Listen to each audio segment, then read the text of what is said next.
Hello everyone, I am Himanshi Srivastav. In this video, I am discuss about the objective questions of AC and DC winding जो ITI electrician theory second year chapter 4 का part 4 है। बाकी 3 part हम already कर चुके हैं। Now question 1, overlap winding retrogressive कहलाती है। देखिए, जो वाइंडिंग लीड्स को इसमें ऐसे कनेक्ट किया जाता है कि वो एक दूसरे को ओवरलैप करे। देखिए, वाइंडिंग लीड्स है, ये एक दूसरे को ओवरलैप कर रही है, एक दूसरे पे चढ़ी हुई है, तो इसको बोलेंगे retrogressive winding. Now next question, retrogressive में जो वाई सी है कम्यूटेटर पिच है, उसका मान हमेशा -1 रखते हैं। ठीक है, कम्यूटेटर पिच क्या होता है? एक पिच की दोनों एक्टिव साइड्स के बीच की दूरी को कम्यूटेटर पिच बोलते हैं।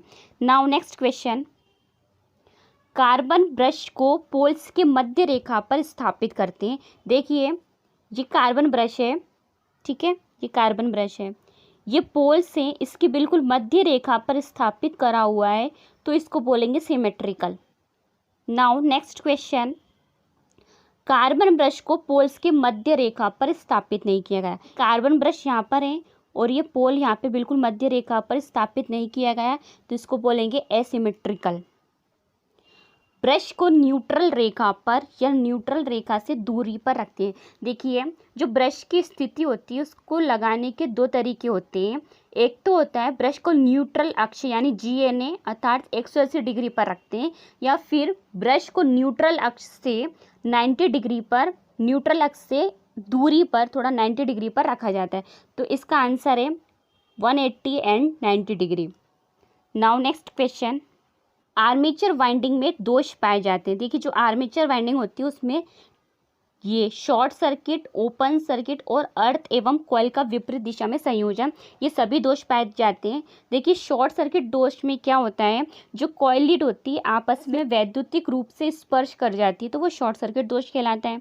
नाउ ओपन सर्किट में क्या होता है, कॉइल लीड या कम्यूटेटर सेगमेंट आपस में डिस्कनेक्ट हो जाते हैं या विसंयोजित हो जाते हैं, तो उसको बोलते हैं ओपन सर्किट दोष। और अर्थ एवं कॉइल का विपरीत दिशा में संयोजन, तो पता है कॉइल विपरीत दिशा में संयोजित हो जाती है, और अर्थ होता है कॉइल लीड, कॉइल या कम्यूटेटर सेगमेंट का मोटर की शाफ्ट से स्पर्श हो जाना अर्थ दोष कहलाता है। तो आर्मेचर वाइंडिंग में ये सारे दोष पाए जाते हैं। नेक्स्ट क्वेश्चन, ग्राउलर एक यंत्र है। देखिए, ग्राउलर जो है एक विद्युत चुंबकीय यंत्र है, मतलब विद्युत धारा उसमें प्रवाहित करने पर वो चुंबक की भांति व्यवहार करता है, तो ग्राउलर एक विद्युत चुंबकीय यंत्र है। ग्राउलर का उपयोग शॉर्ट सर्किट दोष और अर्थ परीक्षण, ओपन सर्किट, कॉइल का विपरीत दिशा में संयोजन, ये सारे दोष जांचने के काम में आता है। नेक्स्ट क्वेश्चन, टर्नों का समूह कॉइल कहलाती है। देखिए, ये टर्न है, ये टर्न है, ये टर्नों का समूह है, इसको अपन कॉइल कहते हैं। नेक्स्ट क्वेश्चन, जंपर को कॉइल लीड्स भी कहते हैं, कॉइल लीड्स को जंपर भी कहते हैं। नेक्स्ट क्वेश्चन,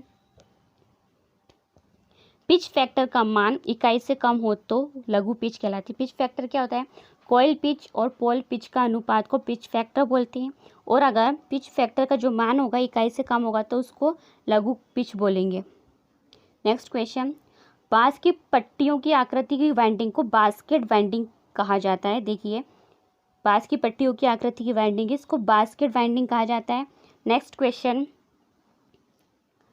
वाइंडिंग में सभी कॉइल संकेंद्रीय प्रकार की हो तो इसे कोसेंट्रिक वाइंडिंग कहते हैं। नाम से पता चल रहा है कोसेंट्रिक मतलब को सेंटर, एक ही सेंटर है, संकेंद्रीय एक ही केंद्र है, ये इस प्रकार से स्थापित की हुई है, तो वाइंडिंग में सभी कॉइल संकेंद्रीय प्रकार की हो तो उसे कोसेंट्रिक वाइंडिंग्स कहते हैं। नेक्स्ट क्वेश्चन, देखिए, कोसेंट्रिक वाइंडिंग जो होती है उसमें बहुत ज़्यादा शीतलन स्थान प्राप्त होता है, बहुत ज़्यादा खुली हुआ स्थान हमें मिलता है।